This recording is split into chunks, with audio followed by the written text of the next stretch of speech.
11 de la mañana con 11 minutos en todo el país. Estamos en vivo a través de Canal 11 de Punta del Este, Canal 21 de Montecable en Montevideo, y ya les voy a presentar a nuestras 4 invitadas. Estoy rodeado de mujeres. Tenemos aquí la presencia de Valeria Méndez, presidente de SEA Autismo, Laura Lorenzo, vicepresidente de SEA Autismo, y Mercedes Moreira, socia fundadora, máster en autismo, y además nos acompaña Sabrina, su hija. Bueno, bienvenidas todas a la mañana del 11. Muchas gracias. Un gusto que nos acompañen. Bueno, este domingo es el Día de Concientización del Autismo. Me gustaría, más allá de que todos hemos escuchado hablar, conocemos casos, hemos leído algo, pero que ustedes definieran qué es el trastorno del espectro autista. ¿Quién nos puede introducir al tema? Bueno, esta condición, ¿sí? Elegimos nosotros hablar de condición y no de trastorno, por más que como diagnóstico clínico, los médicos es el diagnóstico que nos dan cuando diagnostican a nuestros hijos. Consideramos que la palabra condición es una palabra como mucho más amigable.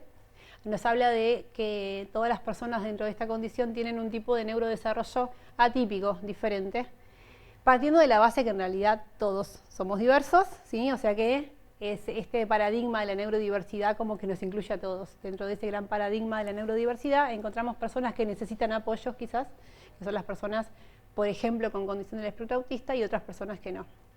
Esta condición hace ya muchísimo tiempo que por suerte está como en la agenda pública, cada vez se habla más del tema, por suerte. Hay cada vez más personas diagnosticadas también con esta condición. Los últimos datos de este 2023 desde Estados Unidos vienen, aunque se pueden traspolar a otras sociedades, son de un chico cada 36, ¿sí? Que son datos comparados con hace 2 años bastante más alarmantes. Involucran a más chicos. De 36 chicos, niños nacidos, uno tiene esta condición. Datos de 2023. ¿En Uruguay o a nivel mundial? Estados Unidos es en realidad. ¿Sí? Que son los últimos datos los que están haciendo casi siempre estos relevamientos de forma más seguida. Los datos del 2019 a nivel mundial eran 1 cada 44. Ahí está. Pero se nota que es una condición que va en aumento. Hay una multiplicidad de causas por las cuales las personas se diagnostican con esta condición. Causas genéticas, causas ambientales también, factores que se llaman epigenéticos, que no tienen que ver específicamente con los genes, sino con cómo se comportan. Y eso tiene que ver también con cuestiones ambientales, toda esta cuestión de contaminantes y demás también tendría que ver. Pero la cuestión es que no todas las personas encajan dentro de este diagnóstico de autismo por la misma causa. Hay personas a las cuales se le puede diagnosticar por una cuestión genética y otras que no. En el caso de Sabrina, por ejemplo, hicimos una cantidad de estudios genéticos y salían todos dentro de los rangos típicos. Pero obviamente ella está dentro de la condición. Sí, ni que hablar. Hay distintos tipos del trastorno del espectro autista, o de, la condición del autismo. ¿Cómo los podrías explicar? Bueno, es un espectro, como bien dice la palabra, entonces vamos a encontrar chicos que presentan como ciertas características en común y por eso tienen el diagnóstico, pero pueden ser muy distintos entre ellos. De vuelta amparándonos en este paradigma de la neurodiversidad. Todos somos diferentes, todos aprendemos de forma diferente. Yo como docente, por ejemplo, siempre lo hablo de ese lugar. Yo parto de la base que mis alumnos, independientemente de que no tengan ninguna condición, todos aprenden de forma distinta y hay que reconocer cuáles son sus estilos de aprendizaje. Bueno, en el caso de ellos hay cuestiones como más específicas que los docentes deben de saber, que las familias deben de saber, que la sociedad debe saber para poder permitir que se puedan incluir a nivel social y educativo de forma armoniosa, de forma positiva.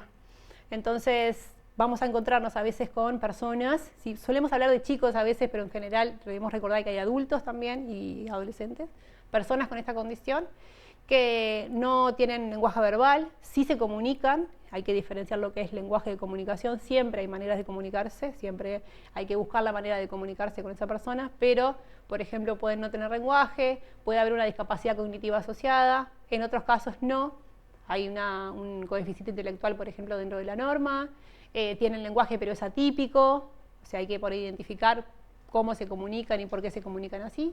Y otras personas que se incluyen dentro de el trastorno o la condición, de Asperger, que antes estaban separadas, era como un diagnóstico diferente, hoy en día están incluidos dentro del espectro, que son personas que no tienen dificultades o desafíos a la hora de la comunicación, Uno de los principales síntomas cuando desde chicos empezamos a evaluar que algo raro está pasando es que muchos de ellos demoran más en adquirir el lenguaje o no lo adquieren.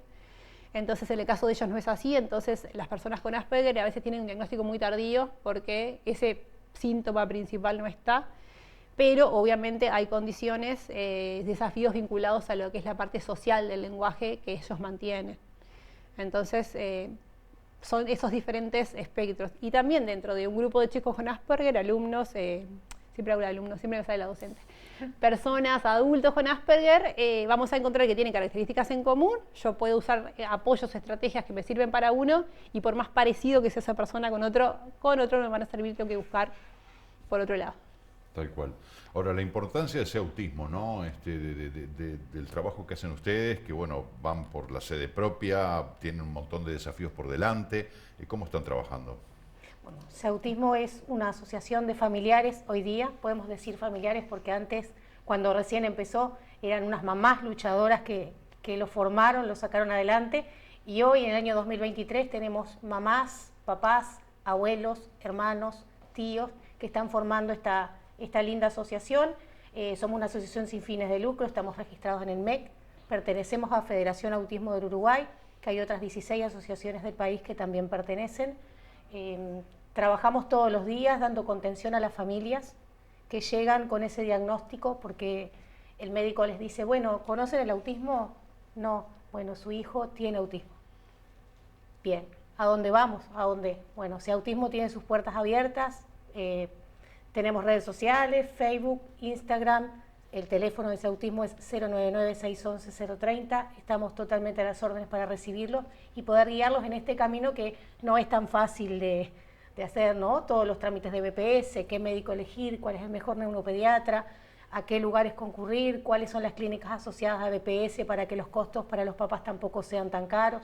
O sea, tenemos todo un camino adelante y bueno, para solventar esta asociación, estos papás hacen mes a mes evento tras evento, evento tras evento para poder recaudar fondos, para pagar alquiler, servicios, terapeuta ocupacional, maestra especializada, tenemos musicoterapia y tenemos un convenio con Laguna Club, a donde nuestros chicos concurren también con sus profesores especializados en autismo y bueno, seguimos trabajando. Creciendo de a poquito. Y se necesita mucho más, evidentemente necesitan ayuda, apoyo para seguir creciendo, porque en definitiva es para brindar o cubrir una mayor cantidad de personas que puedan ser atendidas en el centro, ¿no? Exacto, Autismo tiene un proyecto desde hace muchos años que nosotros seguimos trabajando para eso, que es el primer centro de referencia en autismo de Maldonado. Pero para eso necesitamos una infraestructura mucho más grande que lo que estamos, ¿verdad? Porque los sueños, lo que aspiramos es que al final de realizar todo esto y tener nuestra clínica propia, donde poder también hacer talleres mensuales para los papás, para las familias, para toda la gente que así lo desee, las instituciones públicas, privadas, es que tengan un hogar donde ellos puedan estar cuando sean adultos y nosotros ya no estemos. Mercedes, además de ser la mamá de Sabrina y de ser docente, ha estudiado mucho, te has informado mucho, de repente por tu situación personal, de familia, además esa avidez de conocer para tratar de estar un paso adelante de la jugada, ¿no? Pero bueno, en ese contexto, digo, has aprendido mucho de esta condición. ¿Hay formas de diagnosticarlo tempranamente? ¿Hay algún test que se puede hacer en las primeras edades de la persona? Sí, en realidad el diagnóstico es clínico, o sea, quien lo hace es un neuropediatra en general.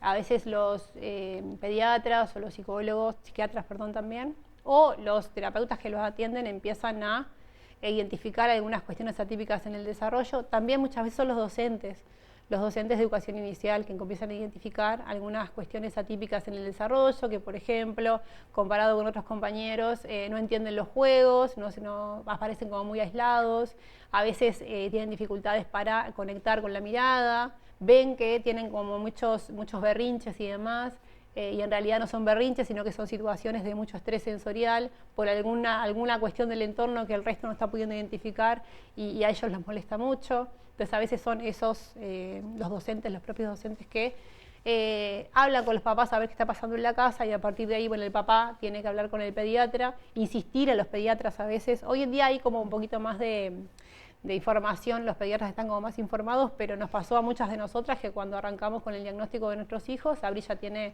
13 años, hablábamos con los pediatras y como que no nos prestaban tanta atención, eran cuestiones de la edad, que ya van a hablar y demás.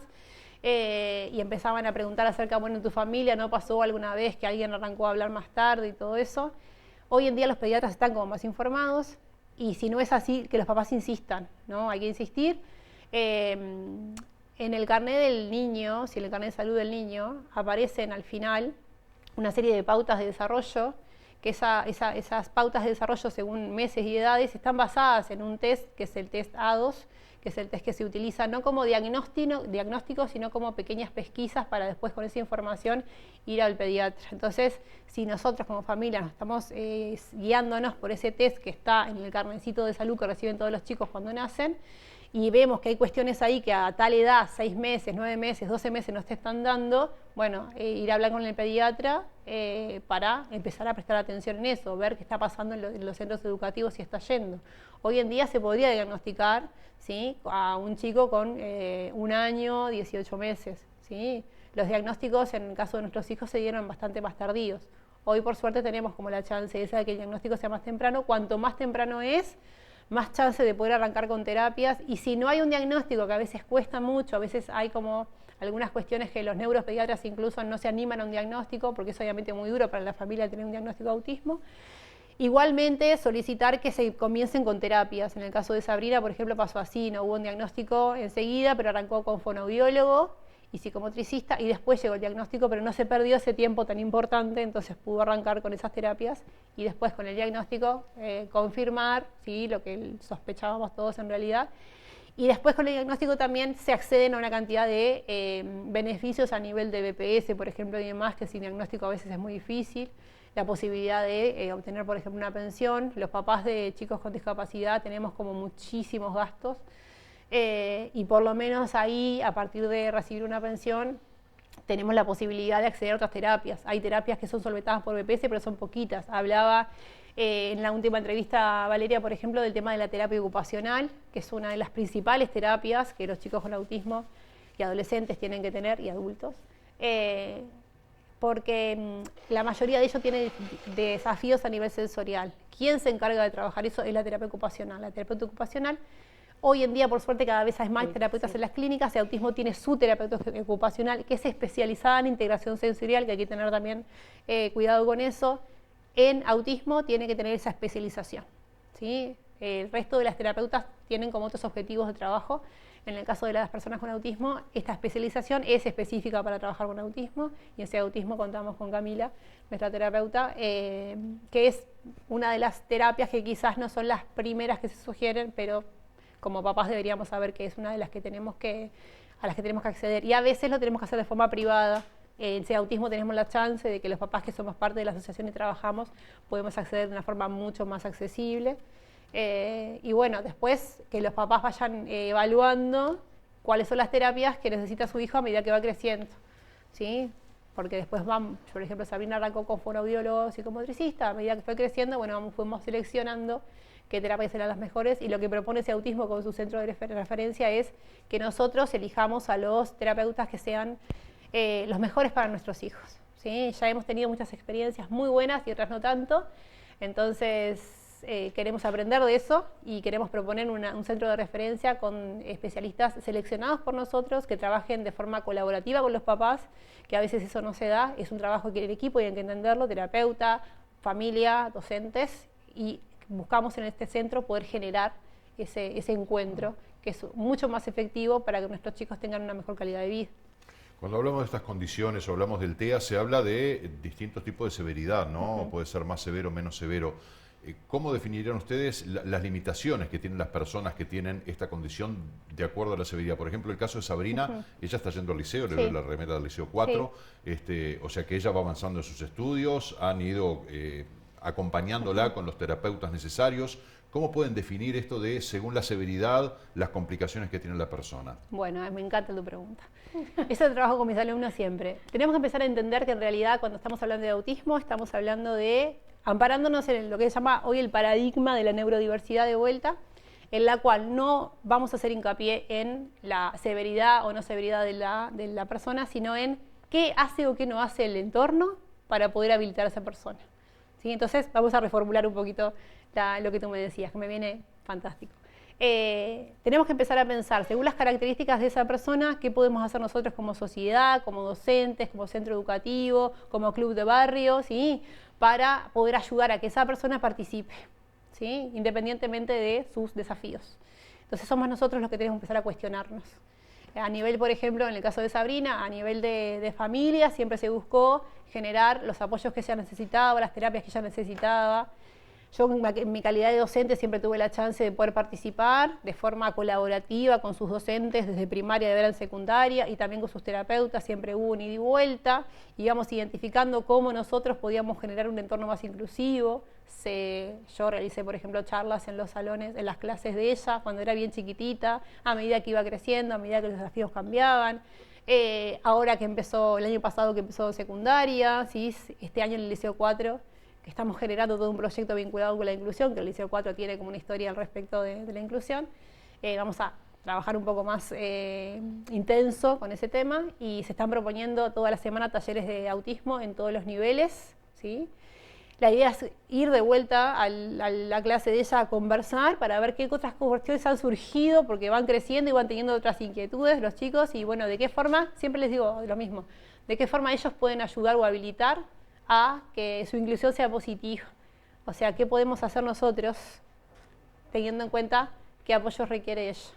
Entonces, cambiar esa mirada. Está buena esa reformulación que haces, porque capaz que por ese lado podemos encontrar soluciones mucho mejores, más rápidas, y no estar mirando todo el tiempo a ver cuáles son sus dificultades, cuál es la severidad que tiene, sino decir, bueno, yo tengo que generar cosas para venir y estar incluido o incluida.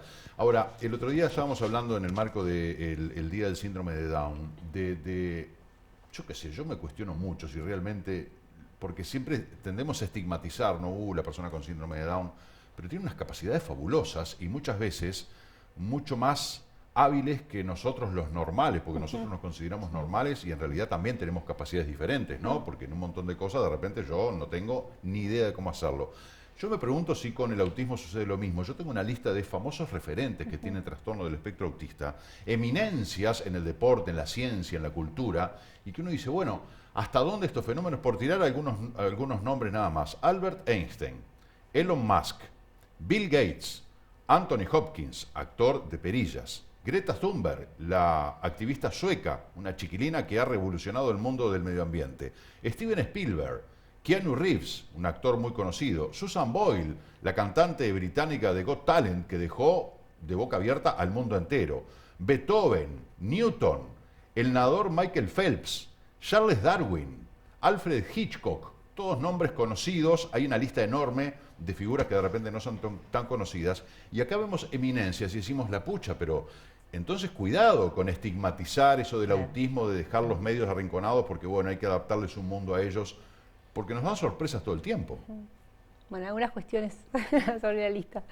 Primero, que al ser un diagnóstico clínico, a veces hay muchas hipótesis con respecto a personas que ya murió hace mucho tiempo que podría haber estado incluido, pero no tenemos manera certera de saber que era así. Y a veces pasa, si bien hay muchos de ellos que sí han reconocido, me acuerdo del caso de Anthony Hopkins, por ejemplo, Greta Thunberg, que ya sabemos que es, ellos son como activistas también de la movilidad, de la neurodiversidad o el autismo.